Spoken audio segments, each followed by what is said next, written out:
დაიწერეთ ზღაპარიყოს YouTube არხი.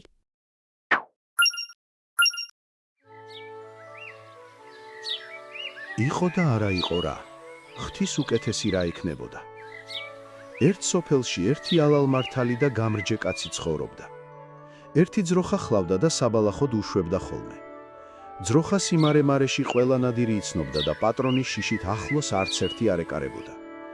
კაცი არხეინად იჯდა შინ, თლიდა კომბლებს და ჭერში აწყობდა.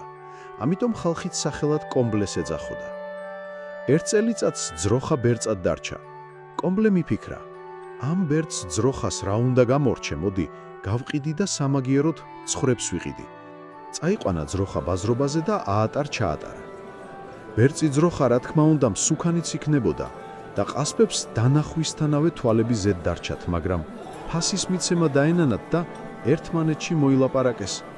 მოდი ამ ტეტიას შარი მოვდოთ და თხის ფასად გავაყიდინოთო. მივიდა ერთი ყასაბი კომბლესთან და ჰკითხა. ძმობილო, რა ღირს შენი თხაო? კომბლე გაბრაზდა. შეოხერო, თხას სადახედავ ძროხაო. ყასაბმა უთხრა, თხა არისო. ძალს კომბლე, ძალს ყასაბი.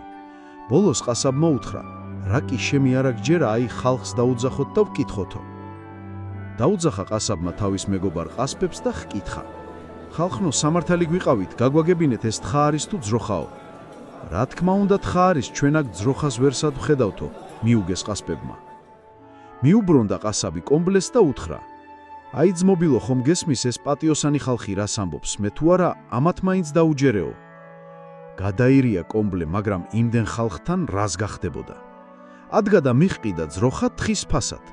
გამოართვა ყასაბის ფული და უთხრა, რა კი ეს ჩემი ძროხა თხა ყოფილა, მაშინ სამართალიქენით და ანდაზის არ იყოს, თხის პატრონს თხის კუდი მაინც მარგუნეთო.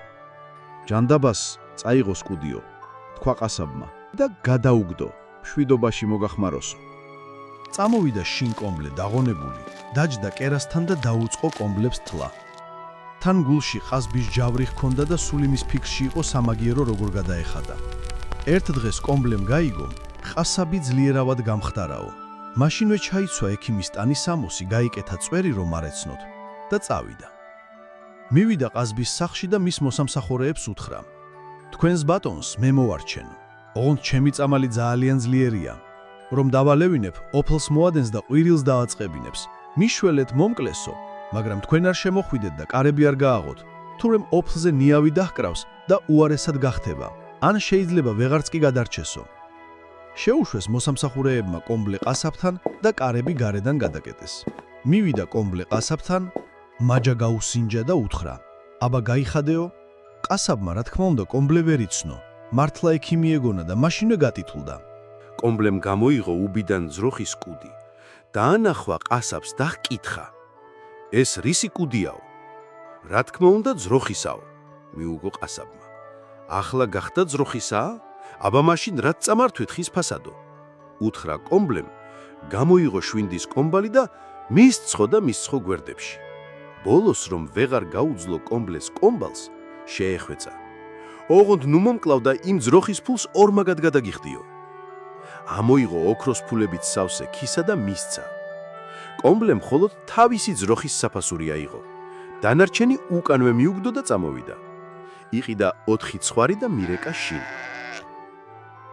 მეორე დილით გაუშვა ცხრების საძოვარზე და თან დაარიგა. თუ მგელი ან სხვა რომელიმე მტაცებელი შეხვდათ, უთხარით კომბლესი ვართქო და ჩემი შიშით ახლოს ვერც ერთი ვერ გაგეკარებათო. ცხრები გამოუცდელები იყვნენ, შეხვდნენ საძოვარზე და სრულიად უცხო ადგილზე გავიდნენ.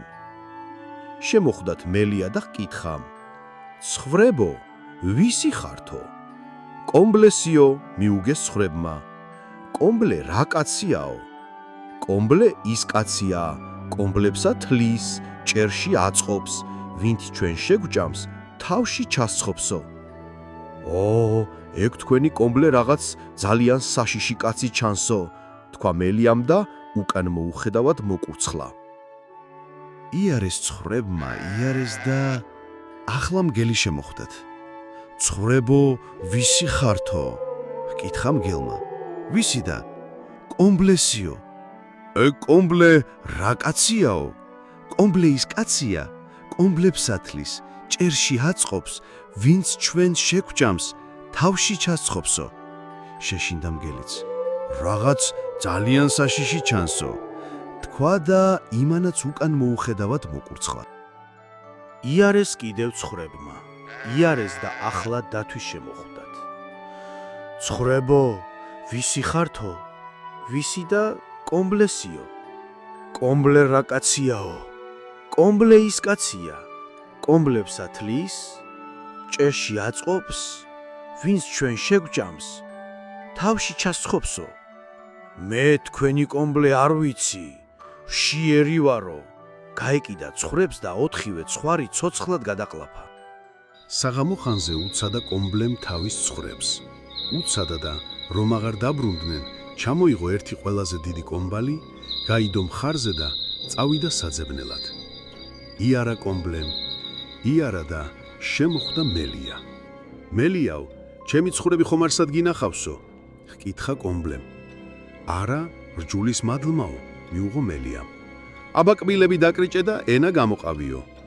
დაკრიჭა მელიამ კბილები და ენაც გამოყო, მაგრამ არც კბილებსა და არც ენაზე სისხლის ნატამალი არ უჩანდა. დაანება კომბლემ მელიას თავი და წავიდა. იარა და ახლა მგელი შემოხვდა. ჩემი ცხვრები ხომ არ გინახავსო? ჰკითხა კომბლემ. არა, რჯულის მადლმაო, მიუღო მგელმა. აბა კბილები დაკრიჭე, ენა გამოყავიო. დაკრიჭა მგელმა კბილები და ენაც გამოყო, მაგრამ ენაზე სისხლი არ ეცხო და კბილებში ჩიჩია არ უჩანდა. კომბლემ მგელსაც თავი დაანება და წავიდა. იარა და ბოლოს დათვის შემოხვდა. ჩემი ცხვრები ხო არ გინახავსო? ჰკითხა კომბლემ. არა, რჯულის მადლმაო, მიუგო დათმა. აბა კბილები დაკრიჭე და ენა გამოყავიო. დაკრიჭა დათმა კბილები და ენაც გამოყო. ენა სისხლიანი ქონდა და კბილებში ჩიჩია უჩანდა.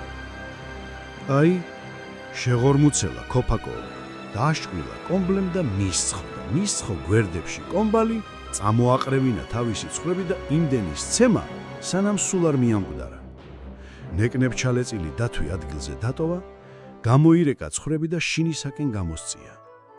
ეს ამბავი მთელმა სამხეცეთმა გაიგო და კომბლებს ცხვრებს შიშით ყველა განზეულიდა. ცხვრები თავისუფლად დაბალახობდნენ და მრავლდებოდნენ.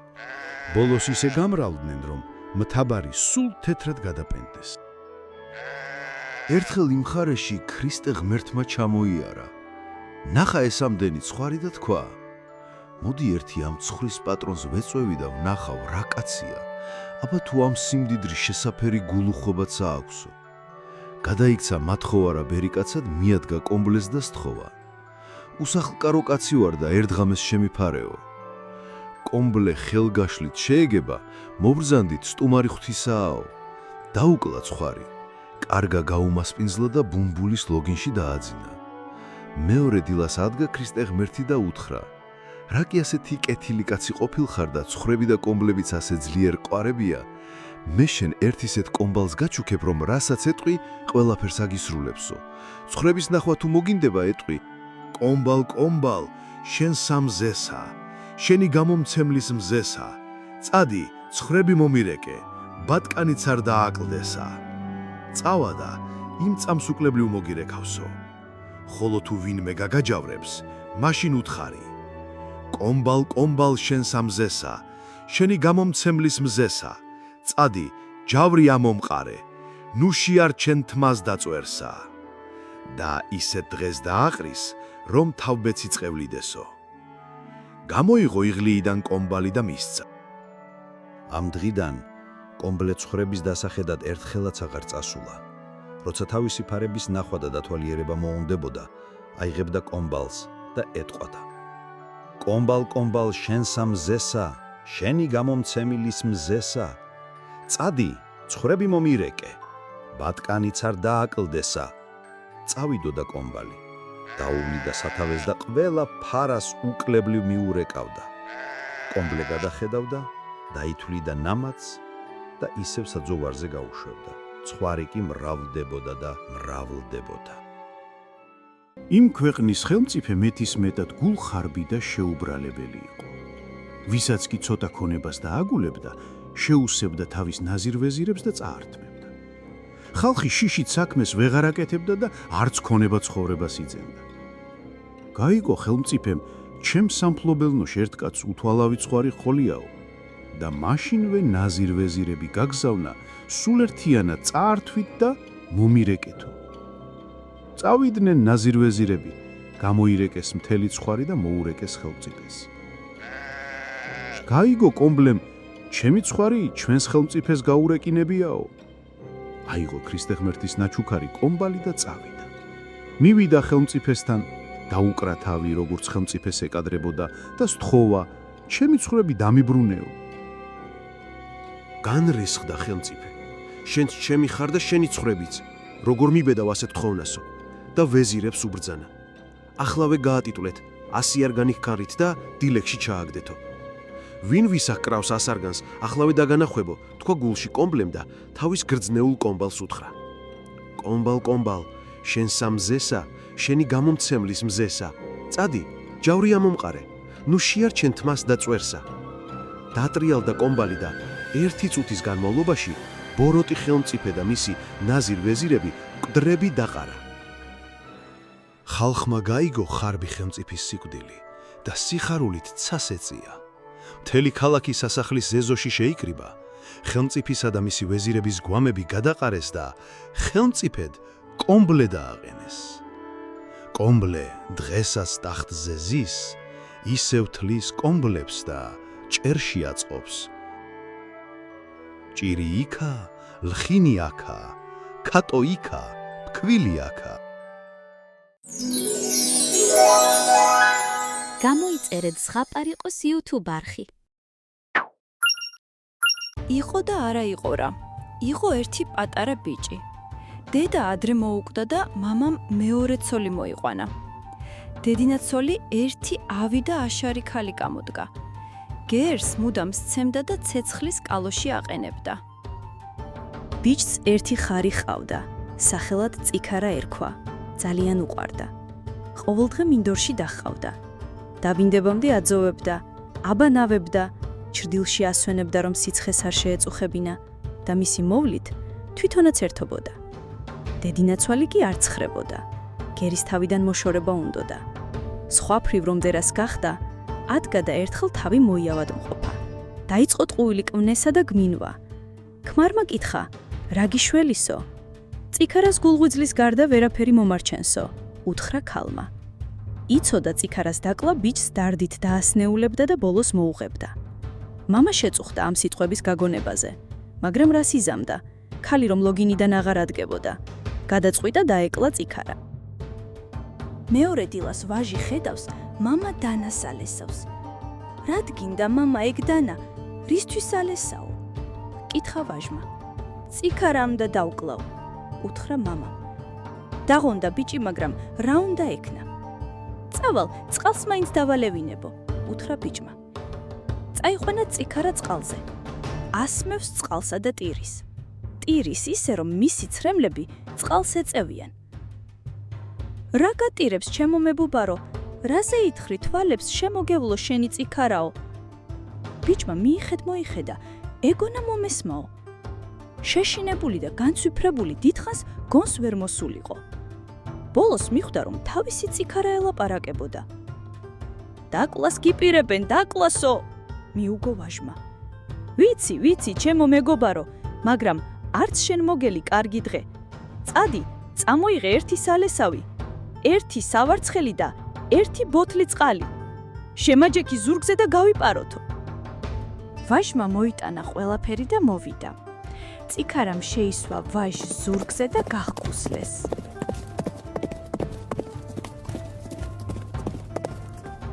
მამა ელოდა და ბიჭი რომ აღარ მობრუნდა, წავიდა წყალზე. ბიჭი იქ არ დაუხვდა, აქეთეცა, იქითეცა, მაგრამ შვილისა და წიქარას ასავალ-დასავალი ვერ შეიტყო. დედინაცვალმა გერის დაკარგვა არად ჩააგდო, მაგრამ როცა ქმარმა უთხრა, წიქარაც თან წაუყვანიაო, ერთი წყვეული ღორი ყავდა და ის გამოუყენო. მირბის წიქარა. მიარბენინებს პატარა მეგობარს, მისდევს ეშვებ დალესილი ღორი. ეს არის უნდა დაეწიოს, რომ წიქარა მუთხრა ბიჭს. რაღაცელე მეგობარო, სიკვდილი თვალწინ გვიდგას, გადაღვარე ბოთლი წყალიო. გადაღვარა წყალი ბიჭმა, გაჩნდა საშინელი ზღვა. ღელავს ზღვა შავად, სიკვდილს უქადის ყველას, მაგრამ ღორი არ უდრკება ზვირთების ცემას და მიცურავს. სანამ ღორი ზღვას გადასცურავდა, წიქარამ და იმისმა მეგობრებმა ადაგზა გაიარეს. ბოლოს გამოვიდა ღორიც. წიქარამ უთხრა ვარს: თავი მიიბრუნე, აბა, მოდის თუ არაო. მიიბრუნა ბიჭმა თავი. შორს ბუზისოდენად რაღაც მორბის ან მოფრინავსო. უთხრა წიქარას. ეგ, ღორიაო, მიუღო წიქარამ. მიირბის წიქარა, მეაქროლებს ბიჭს. მორბის ღორი. ცოტა კიდევ და დაეწევა წიქარას. გადააგდე სავარცხელიო, შესძახა ბიჭს წიქარამ. გადააგდო ბიჭმა სავარცხელი. უცებ ისეთი წვრილი და ხშირი ტყე აიყარა შიგ, თაგვი კუც ვერ მოიბრუნებდა. სჭრა ეშვებით ღორმა ტყე, სჭრა და გავიდა. მიირბის წიქარა, მიაქროლებს ბიჭს. კარგა გზა გაიარეს. მოიხედა ბიჭმა. შორს ბუზივით ისევ რაღაცა მოჩანდა. ბუზის ტოლა რაღაცა ჩანსო, უთხრა წიქარას. ღორი მოგდევსო, მიუგო წიქარამ.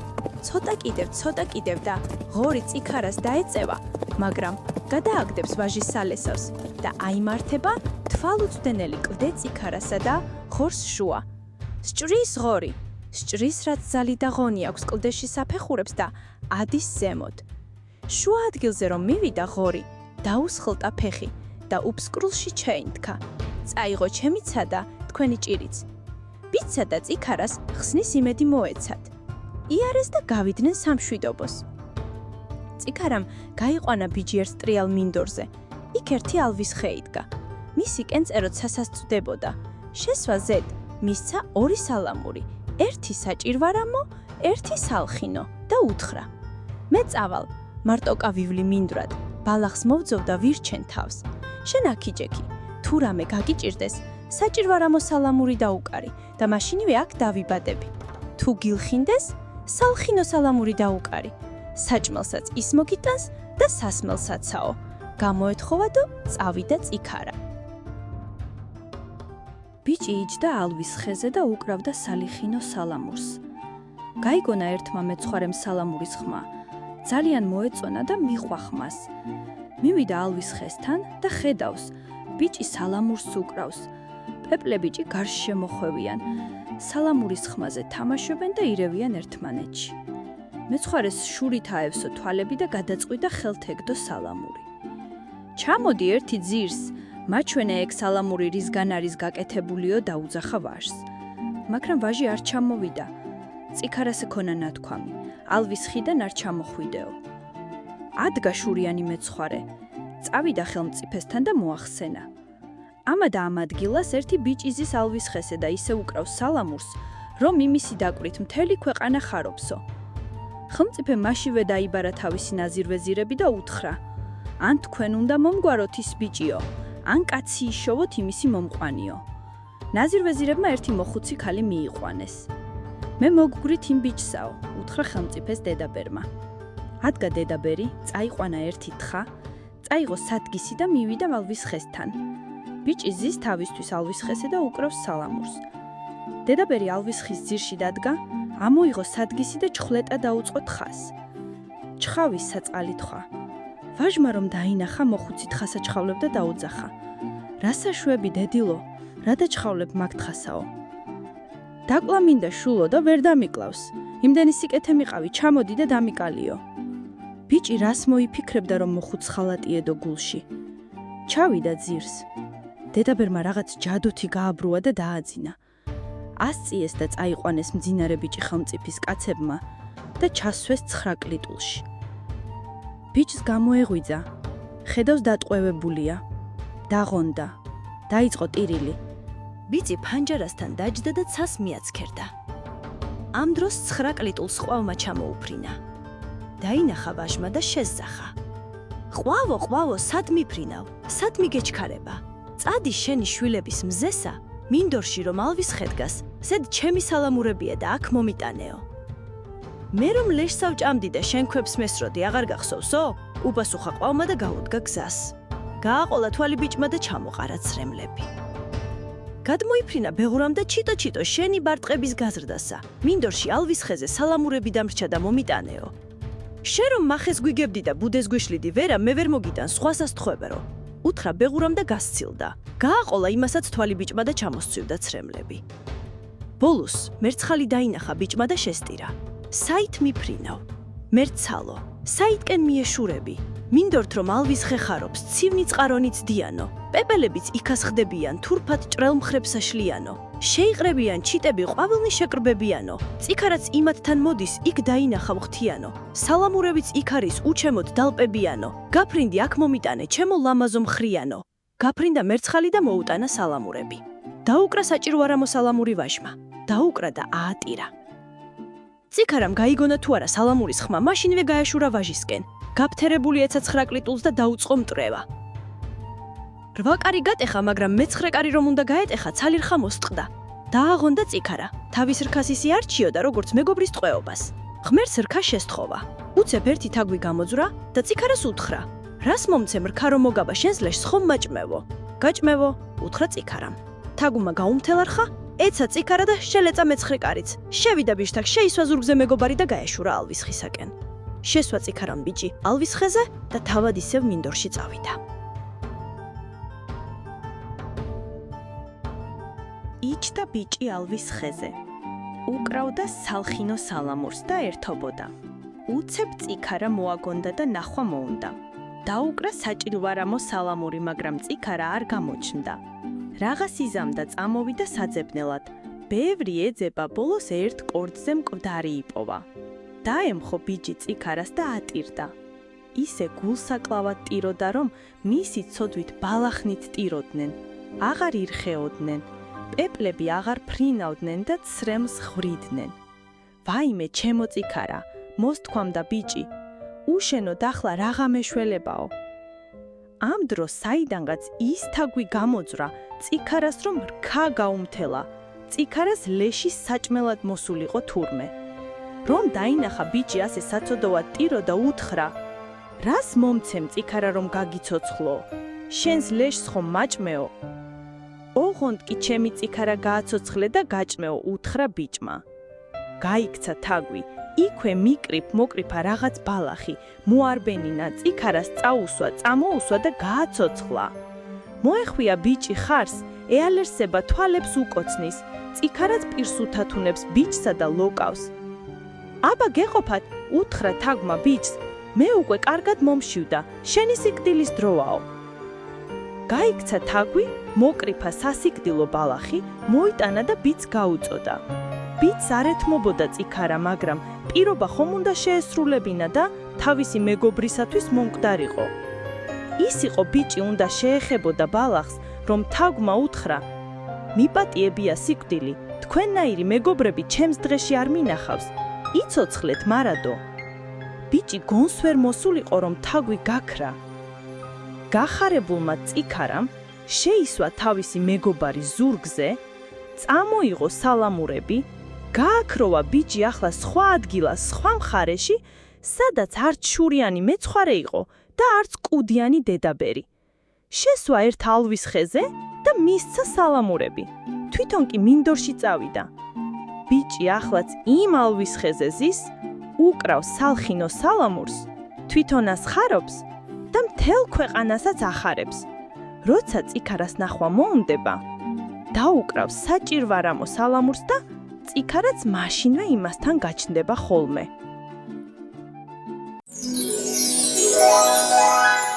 გამოიწერეთ ზღაპარიყოს YouTube არხი.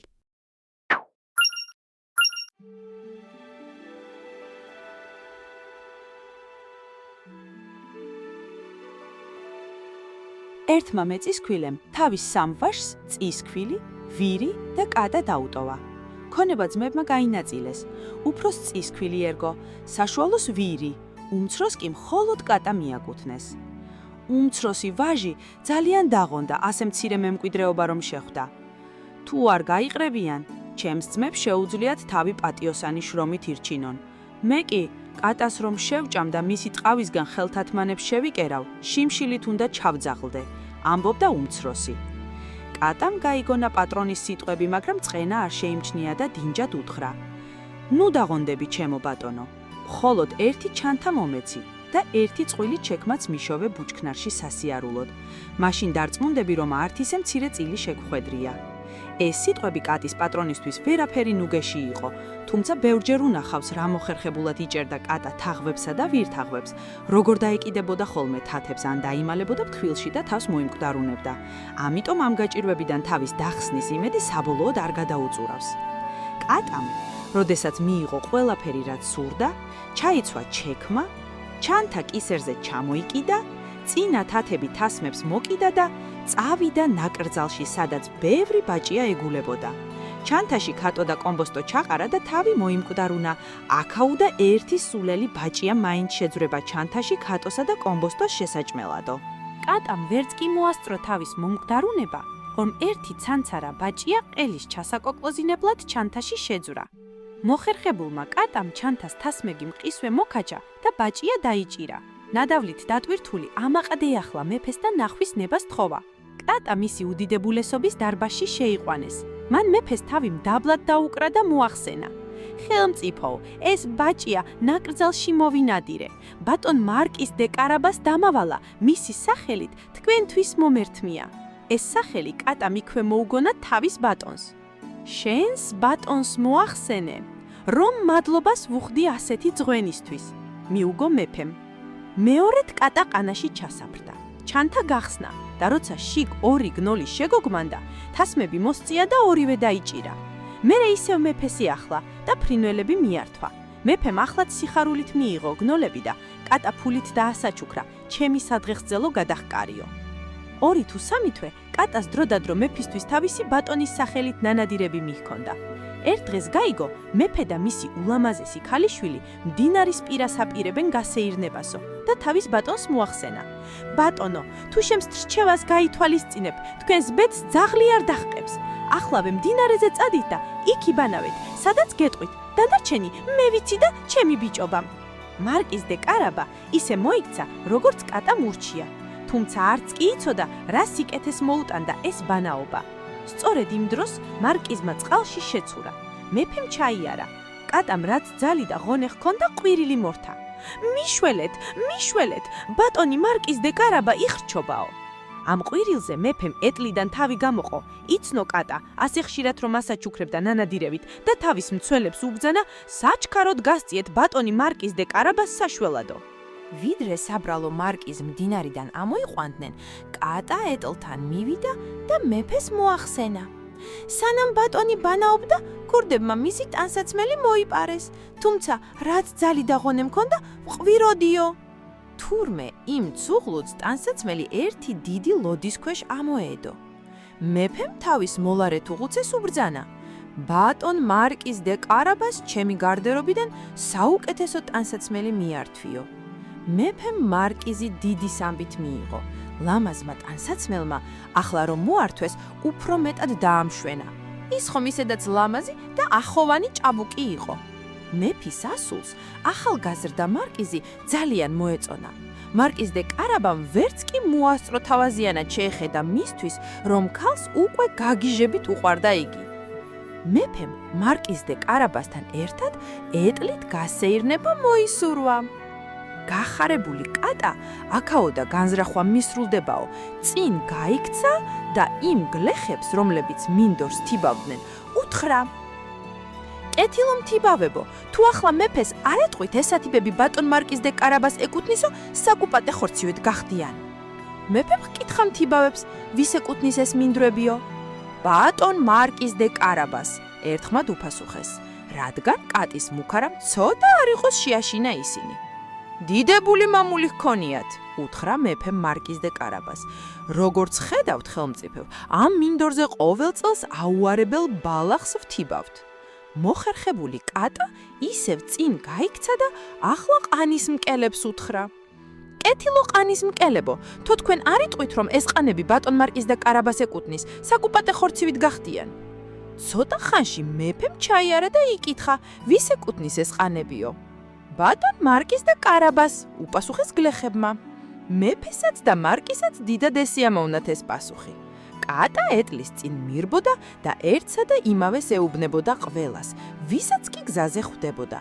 მეფეს ძლიერ უყვირდა, რამდენი ქონება ჰქონიაო. ბოლოს ეშმაკი კატა ერთ მშვენიერ ციხე დარბას მიადგა, რომლის პატრონი კაციჭამია დევი გახლდათ. იმისთანა მდიდარი მებატონე იმარემარეში არ მოიძებნებოდა. ყველა მიწა, რომელიც მეფემ გაიარა, სწორედ მისი სამკვიდრო და სამფლობელო გახლდათ. კატამ გულდასმით გამოჰკითხა, ვინ იყო ეს დევი, ან რის გაკეთება იცოდა და ნახვის ნება ითხოვა. შეუთვალა, არ მინდოდა ახლოს ჩამევლო ამ ციხე დარბაზისთვის და თქვენთვის პატივი არ მეცაო. მასპინძელმა კატა ისე თავაზიანად მიიღო, როგორც დევს შეეფერებოდა და სთხოვა, მოისვენეო. ამბობენ, რომ თქვენ შეგიძლიათ ყოველნაირი ცხოველის სახე მიიღოთ, მაგალითად სპილოდ ან ლომად გადაიქცეთ, თქვა კატამ. მართალია, მკვახეთ მიუგო დევმა, რომ დაგარწმუნოთ, ახლავე თქვენ თვალწინ ლომად გადავიქცევი. კატა ლომის დანახვამ ძალიან შეაშინა. ცოტა ხნის შემდეგ, რომ დაინახა დევმა პირვანდელი სახე მიიღო, ძირ ჩამოვიდა და გამოუტყდა. დიდი შიში ვჭამეო. იმასაც ამბობენ, თუმცა ამას ვერ დავიჯერებ, რომ თქვენ შეგიძლიათ პატარა ცხოველის სახე მიიღოთ, მაგალითად ვირთაგვად ან თაგვად გადაიქცეთ. გარწმუნებთ, მე სრულიად შეუძლებელი მგონია. არა გჯერათ? წამოიძახა დევმა. ახლავე გაჩვენებთ. და იმავე წუთში თაგვად გადაიქცა და იატაღზე დაიწყო სირბილი. კატამ ეს დაინახა თუ არა, ყისვე ეცა და გადალყაპა. ამ დროს მეფემ გზიდან დევის მშვენიერი ციხე დარბაზი შეამჩნია და შესვლა ისურვა. კატას ეტლის ხმაური რომ მოესმა, შესახვედრად გაიქცა და მეფეს მოახსენა. თქვენო უდიდებულესობავ, კეთილი იყო თქვენი მობრძანება ბატონი მარკიზ და კარაბაზეს სასახლეში. როგორ ბატონო მარკიზო? შესძახა მეფემ. ეს ციხე დარბაზის თქვენია? მარკიზმა მეფის ასულს ხელი გაუწოდა და წინ მიმავალ მეფეს გაჰყვა.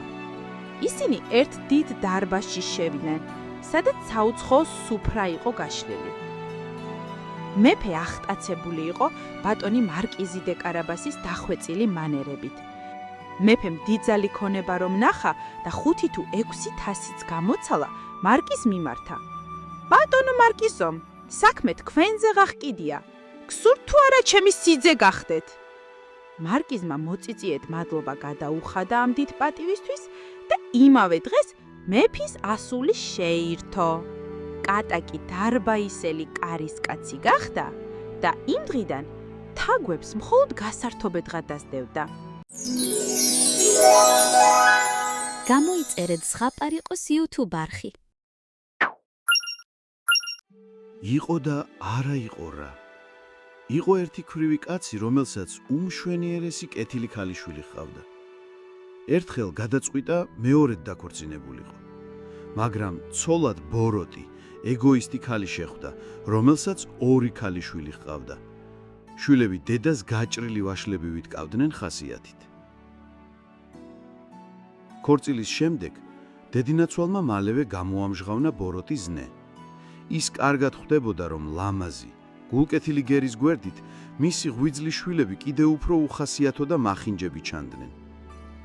ამიტომ გერი შეიძულა და აიძულებდა სახლში ყველაზე ბინძური საქმე ეკეთებინა.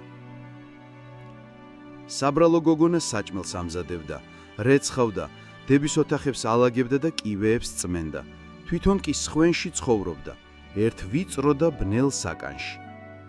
იგი ძალიან განიცდიდა მამამისის ბედს, რომელსაც ახალი ცოლი საშინელ დღეში აგდებდა. გოგონას ყველა კონკიას ეძახდა, მაგრამ კონკია თავის ძონძებში 100 ჯერ უფრო ლამაზი იყო, ვიდრე მისი დები ძვირფას, ოქრო მკერდით ნაქარგ კაბებში. ერთხელ უფლისწულმა მეჯლისი გამართა და ყველა თავის ქვეშევრდომს მოსაწვევები დაუგზავნა. ამ ამბავმა კონკიას დები აღტაცებაში მოიყვანა.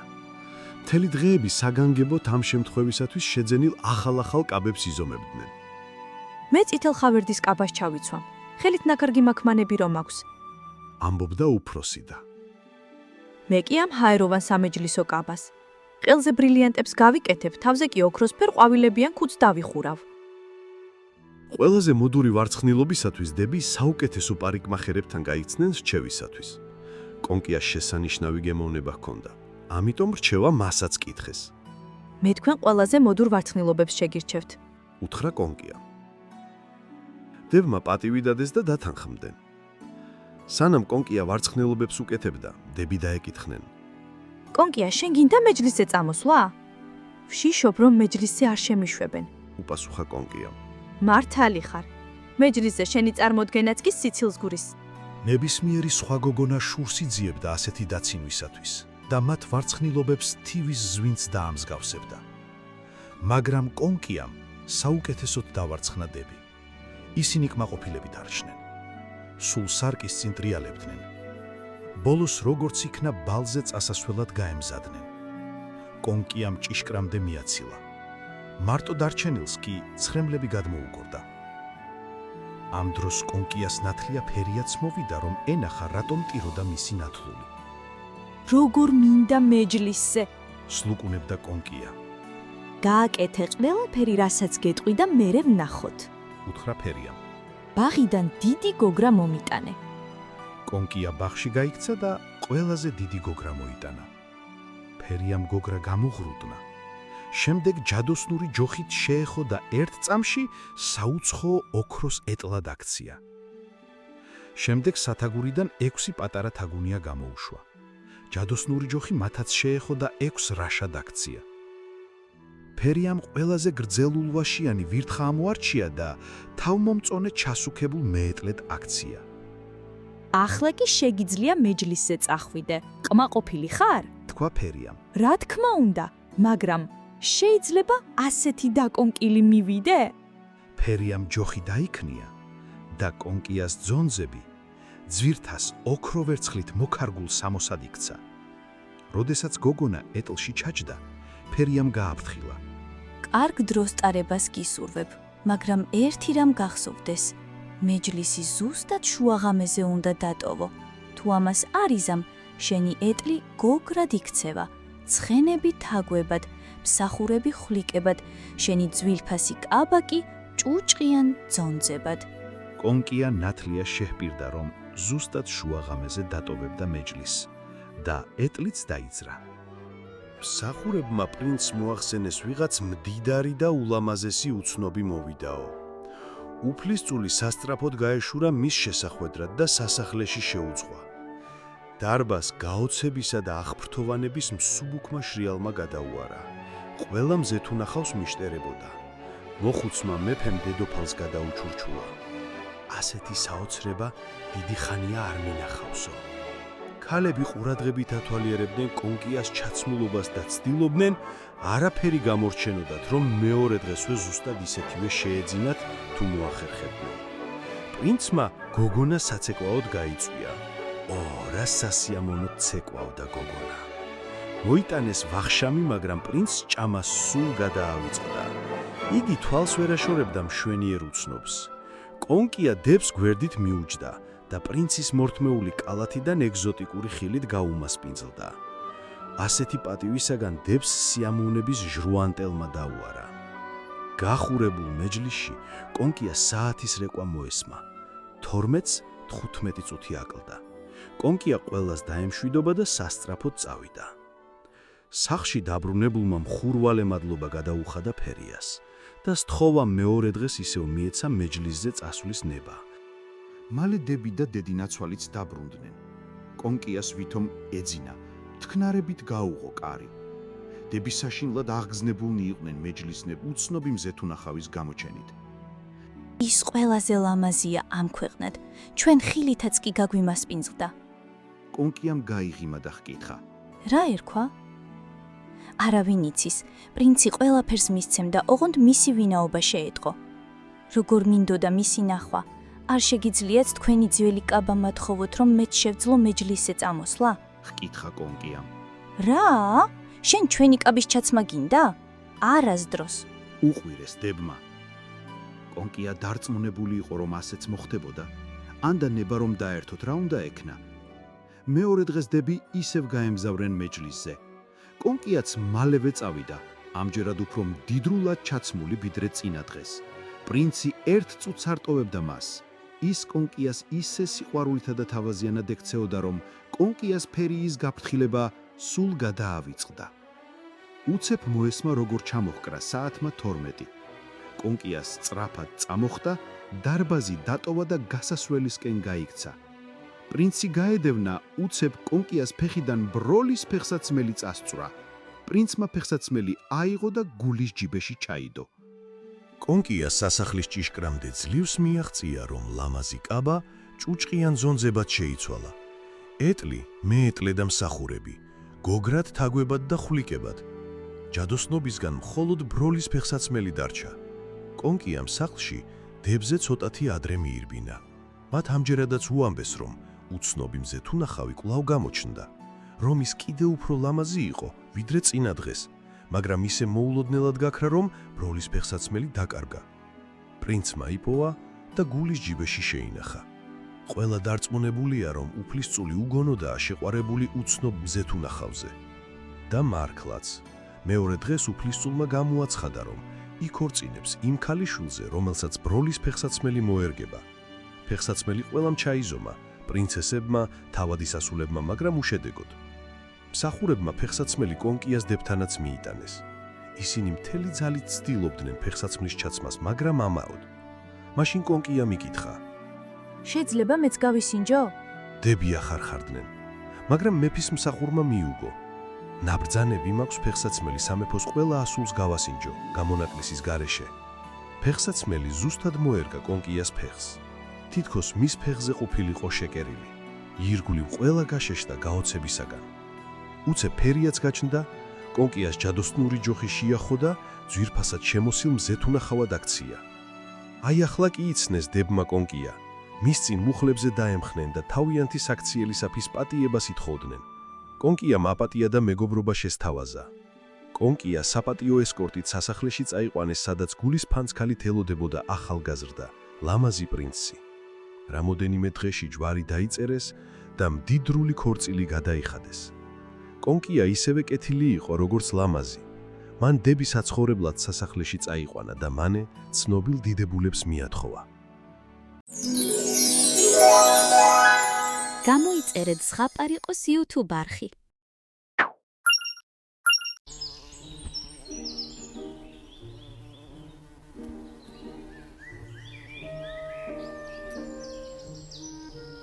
იყო და არა იყო რა. იყო ერთი ავი და ბრაზიანი ლომი. როცა მოშივდებოდა, იმის მრისხანებას საზღვარი აღარ ქონდა. დაერევოდა მხეცებს და სულ მუსრს ავლებდა. იმარე მარის მხეცები ძალიან წუხდნენ, მაგრამ საშველი არ ჩანდა. ბოლოს, მეტისმეტად რომ გაუჭირდათ, ერთად შეიკრიბნენ და ბჭობა გამართეს. რა ვქნათ, რით გადავურჩეთ ლომის თავგასულობასაო? ბევრის ჯაბა ასის შემდეგ ასე გადაწყვიტეს. დაუნიშნოთ ლომს სამუდამო სარჩო. ჩვენ თვითონვე მივართვათ და ვთხოვოთ, რომ ჩემოგვეხსნას და ყოველდღე ნუღარ დაგვაწიოკებსო. წავიდნენ და თავიანთი გადაწყვეტილება ლომს მოახსენეს. თან ისიც უთხრეს, თუ ასე არ მოიქცევი, ავდგებით და სუსხო მხარეს გადავიხვეწებითო. ლომი დათანხმდა, მაგრამ გააფრთხილა კი. იცოდეთ, ერთი წუთითაც რომ დამიგვიანოთ საჭმლის მოტანა, დაგეცემით და სულ ერთიანად ამოგშლეთთო. ამ დღიდან იმარე-მარეში მყუდროება ჩამოვარდა. მხეცებს ყოველ დღე სათითაოდ მიჰყავდა თითო ცხოველი ლომთან და ლომიც აღარ მძვინვარებდა. ბოლოს ჯერი კურდღელზე მიდგა. ან რომელიმე მხეცი უნდა მიეყვანა ლომისთვის, ან თვითონ უნდა მისულიყო და რა კი არავისი მიყვანა არ შეეძლო. ადგა და ისევ თვითონ წავიდა. მხეცებს შეებრალათ სუსტი და უმწეო კურდღელი და გულის ტკივილით გააცილეს. კურდღელს კი შიშისა არაფერი ემჩნეოდა. ნუ დარდობთ ძმებო და მეგობრებო, უთხრა წასვლისას მხეცებს. ლომს ისეთ ოინს უზამ, რომ მეც გადავრჩები და თქვენც სამუდამოდ ჩამოგაშორებთო. მხეცებს გაუკვირდათ, ამ სუსტმა და მშიშარამ ლომს რა უნდა უყოსო. მაგრამ კურდღელი მაინც თავისას გაიძახო და ისე მოვსპოფ, რომ დღეიდან იმისი სახსენებელიც აღარ იყოსო. ლომს შიოდა და სარჩოს მოსვლას ყბილი და კაცკაცებული მოელოდა, მაგრამ კურდღელი ლომის ბუნაკს დილამდე არ გაჰკარებია. განრისხებული ლომი ის იყო ბუნაგიდან გამოსვლას და მხეცების დასაჯელად წასვლას აპირებდა, რომ ამ დროს კურდღელიც მიცუნცულდა. ჩამოჯდა შორიახლო და თავმდაბლად მიესალმა. ლომმა მრისხნეთ შეხედა და შეუტია: სადა ხარ აქამდე, რატომ წუხელვე არ მოხვედიო? დიდო ბატონო, კრძალვით მოახსენა კურდღელმა, თქვენთან ერთი მსუქანი კურდღელი მომყავდა, მაგრამ გზაზე სხვა ლომი შემომხვდა. ის კურდღელიც წამართვა და მეც ძლივს გადაურჩი ცოცხალიო. რაო? ლომი შეგხვდაო? აღშფოთდა უზომოდ ლომი. ვინ გაბედა ჩემს საბრძანებელში შემოსვლა, ახლავე წამიყვანე და მაჩვენეო. აქვე ახლოს ჭაში ზისო, უთხრა კურდღელმა. აბა წამიყვანე და გახურებინებ იმის სეირსო? დაირგვინა ლომმა. გაუძღვა კურდღელი ლომს, მიიყვანა ჭასთან და უთხრა: აი ბატონო, ამ ჭაში ზის, მაგრამ მეშინია მარტო ვერ ჩავიხედო. შენ ამიყვანე და ერთად ჩავიხედოთო. აიყვანა ლომმა კურდღელი და ჩაიხედა ჭაში. ჭის ფსეგელზე ფაფარაყრილი ლომი დაინახა, რომელსაც თათებში კურდღელი ეჭირა. ლომი ვერ მიხვდა, რომ ჭის გამჭირვალე წყალში არეკრილი მისივე საკუთანი გამოსახულება ჩანდა. ეგონა, ჩემ საბრძანებელში მართლა ჩემოჭრილა უცხო ლომი და ჩემთვის განკუთვნილი ულუფა მიუსაკუთრებიაო. და მთლად ცეცხლი მოეკიდა. კურდღელს იმავე წამს თათი უშვა და კბილება კაცკაცებული ჭაში თავდაყირა გადაეშვა. მაგრამ იქ არც ლომი დახვდა, არც ნადავი კურდღელი და თვითონ კი დაიხრჭო. გაიგეს მხეცებმა ეს ამბავი და კურდღელს დიდი მადლობა გადაუთხრეს.